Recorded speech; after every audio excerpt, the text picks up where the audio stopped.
I know many of us are on this journey of wanting to follow through on goals, whether it's high protein eating or better skincare or lifting heavy, body recomposition, enjoying our lives, right?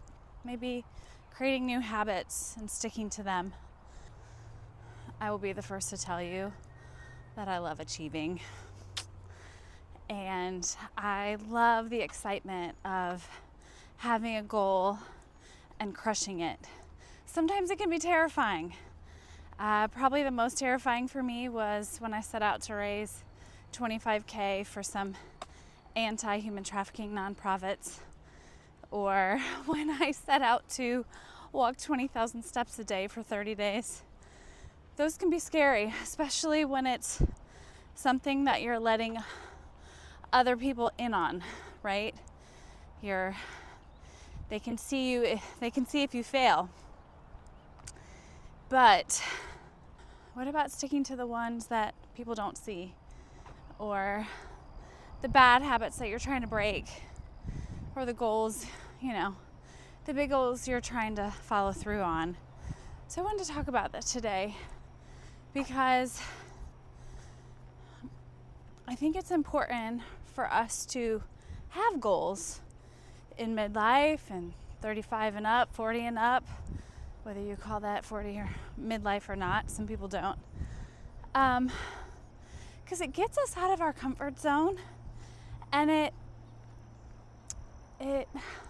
for me, it's totally woken me up, gotten me out of my stagnant places, especially when times were not good, times were down. I mean, sometimes I think, how can I be talking about these things on my channel with everything going on in the world, all the sadness, all the crazy stuff going on in our country? But I think it boils down to, this is something that we can control, right?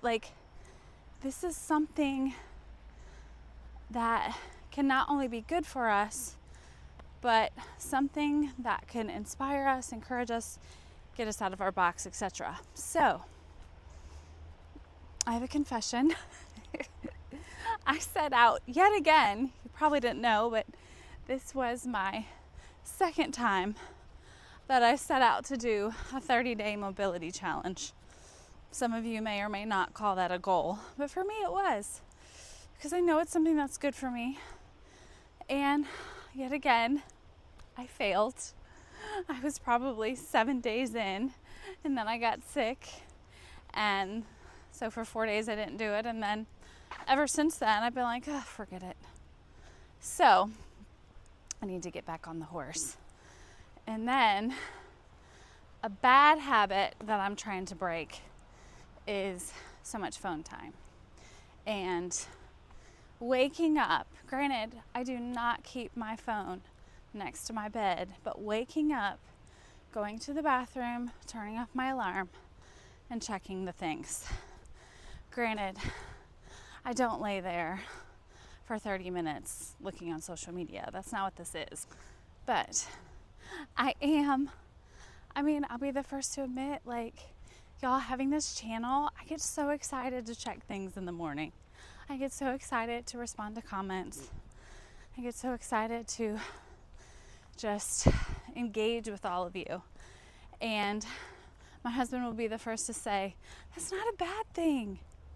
You have something you love again.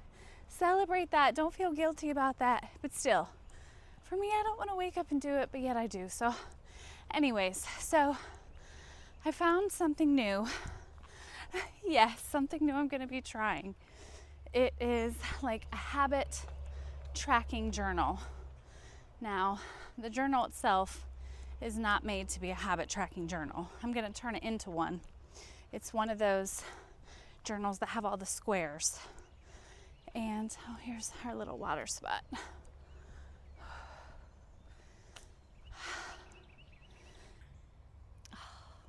I just love when the birds are talking, singing in the morning. So back to the journal. I had to stop for a minute by the water. It's so pretty. So I watched a video where a guy turned one of these journals into a habit tracker. And so he put the things down that he wanted to track, and he made like a chart, which I don't know about you. I'm still a kid at heart when it comes to journals or anything crafty or markers, or I don't do it a lot, but when I get a chance to, I have a lot of fun with it, which is why I love creating the PDFs for us in my videos. Like, it's just not a creative project. But anyways, when I have a chance to do this kind of stuff, I really enjoy it. And something about putting things to paper, and it plays into that whole dopamine journal thing. I don't know if you've seen people talking about that, but it can help people get off of their phones. 2 in 1.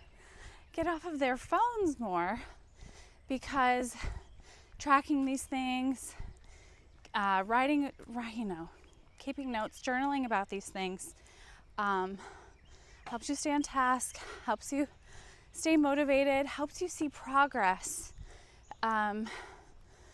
that you yourself are putting down on paper. So if you're someone who finds it hard to follow through on goals, I have a few ideas. So for myself, and as a matter of fact, I've even taught my daughter this same thing since she was a little girl, trying to accomplish something or save up for something. Get it down on paper. When you get something down on paper, I don't know what the percentages is, but you're like somewhere between 30 to 50% more likely to follow through and to accomplish it. So getting it down on paper can look like writing it on your journal, putting it on your fridge, on your mirror, in your closet, wherever you're gonna see it a lot and revisit it. And then another thing that really helps you follow through on goals is setting an actual date that you will accomplish it, that you will finish it. And that is something I have not done with the mobility. And so this habit tracking journal, and yes, of course I'm going to make a video on it. I'm going to do that in there. And so that's going to help me stick to it. So I said, getting on paper, setting a date, telling someone else. If you don't have something you're telling this achievable, this SMART goal to, then you're even more likely not to accomplish it. So I'm telling y'all right now, well, the tracker's not put together yet, but I want to finish my 30-day mobility challenge this summer. I will have a more concrete date when I look at the calendar. But that's something I would love to hear from you in the comments on. What is something you're wanting to achieve? What is a goal you have that you really want to follow through on?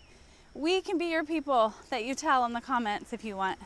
And I will absolutely be sure to report on how this habit tracking journal is going. I'm hoping that it cuts down on my phone time, helps me follow through on things like the mobility challenge. And I would advise you, just like a little encouragement, try not to set a goal that you can't necessarily control, because it's going to set you up for maybe failure.